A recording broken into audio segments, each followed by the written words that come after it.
Et troisième chose, la plus puissante, et c'est de ça dont on parlait, c'est le feedback immédiat.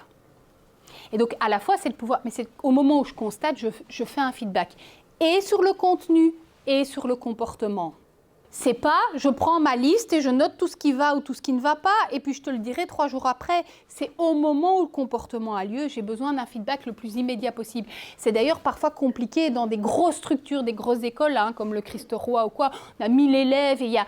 la conséquence arrive 15 jours ou 3 semaines après, le feedback n'est pas assez immédiat. Plus un feedback est immédiat, plus on apprend. Et ce n'est pas toujours jouable, mais en tout cas, c'est intéressant de se dire le feedback immédiat, c'est là où on apprend le plus. Et surtout, c'est moteur de motivation intrinsèque. Vous avez des élèves qui n'aiment pas les maths, qui détestent ça, mais tout d'un coup, le fait d'avoir un correctif directement, hein, comme avec vos ceintures, les problèmes, etc., qui comprennent tout de suite leur erreur, ils ont envie d'aller plus loin. Et donc ça, c'est quelque chose qui génère énormément de motivation.